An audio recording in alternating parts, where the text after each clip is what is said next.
Hi guys, here we are again. We are now into Unit 3, and of course, we're looking at poverty, a very timely and important social problem.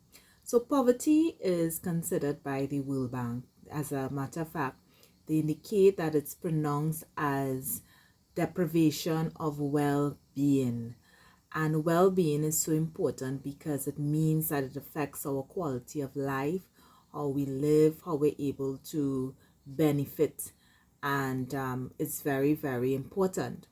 A more formal definition of poverty comes from Horton and Kanker in 2009, in which they indicated that poverty is measured by comparing individuals' income or consumption with some defined threshold below which you're considered to be poor.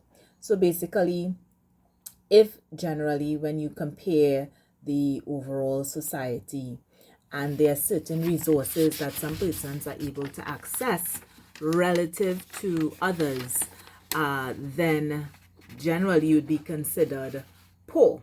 And that's something that's very, very important to note. So there's a particular baseline.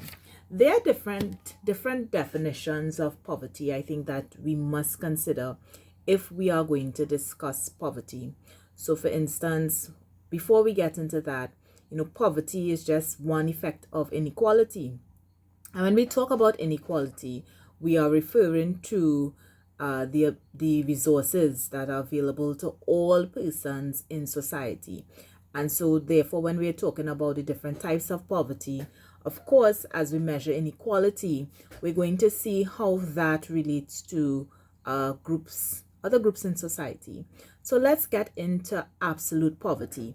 Absolute poverty means that you're absolutely poor, relative, of course, to you're unable to have basic amenities to the extent to which it affects your day-to-day functioning. You're not able to realize any dreams for yourself because all you're thinking about is basic survival. And that's something that we do have to consider because it affects our general development.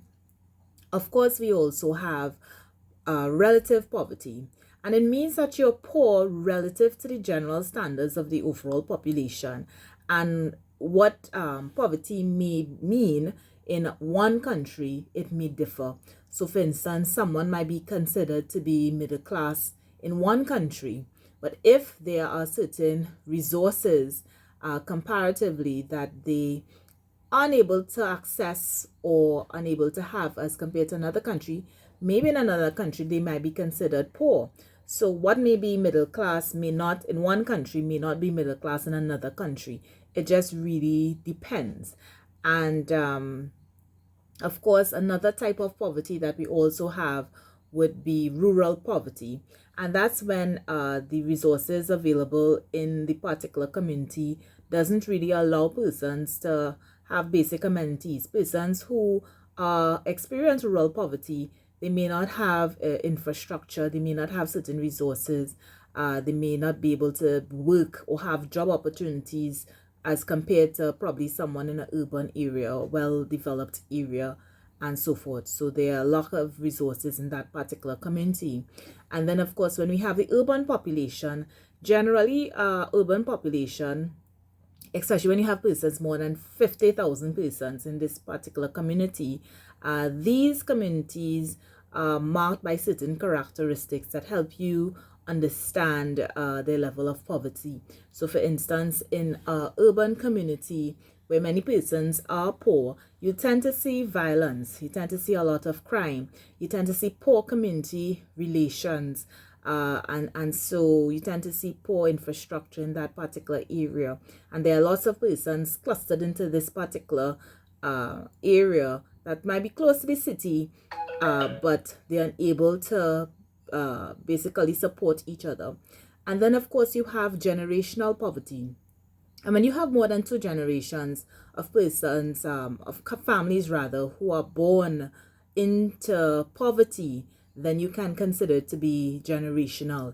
It means that these generations have been unable to raise themselves and develop themselves, and they basically live below the poverty line.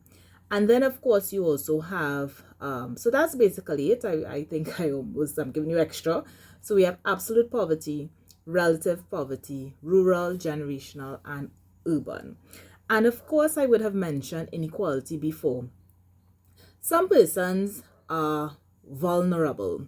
They may not necessarily be poor, but they may be vulnerable, meaning that there's a likelihood that given certain situations, that it may threaten their position in terms of poverty. So, for instance, there are a group of persons who may be living above the poverty line. It's not necessarily that they're poor, but if certain situations present itself, they are at risk to become poor. So, for instance, persons who live in rural communities, for instance, persons who might live paycheck to paycheck, they are persons who we would experience, or single parent households, as being vulnerable. It means, and I think that a perfect example of understanding how maybe there were some persons who were vulnerable, not necessarily poor, but living kind of very close to the poverty line, has been revealed during this pandemic. And during the pandemic, a lot of persons have had really terrible experiences. Maybe they were living paycheck to paycheck, and with COVID and with the closure of so many business places, they were sent home, or maybe they got a reduction in salary. Maybe in that particular home, maybe you had two persons working, it was reduced to one. And of course, you had certain support systems being cut. So those persons who were quite vulnerable, therefore, slid straight into poverty. So those are things that we really must consider, factors rather, that we really must consider. And poverty is multidimensional, meaning that poverty could occur at the regional level, poverty could occur at your community level, and poverty can also occur during your household or individual level. So in terms of the regional characteristics of poverty, we have to take into consideration how the country, or the region rather, is governed. If there's poor governance, resources are not managed well. Sometimes, depending on the location of these countries, you actually may be affected more so than others. So, for instance, we know that some of our brothers and sisters across the Caribbean, they may likely face hurricanes. There's a risk level to that, or flooding, which therefore would severely affect their ability to render services and function, and their resources are wiped out very easily, and that obviously places a strain. If the countries are not governed properly, and resources are not done to ensure that persons can enjoy basic property rights and certain resources, that's something that's very important to consider. And of course, at the community level, you want to consider in terms of whether there's basic infrastructure, whether there's access to housing, whether you have access to proper roads, whether you have water, whether even at the community level there are good relations with your neighbors in the community. Is it one that's it's supportive?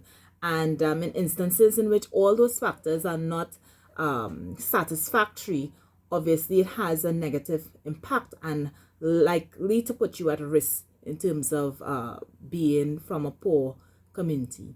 And then, of course, we have the individual household characteristics. And we're considering things such as your household size. We're considering about who's the head of the household. We are considering basically how many persons, what jobs they actually have in the house. So we're considering things like that to see whether you're able to make ends meet.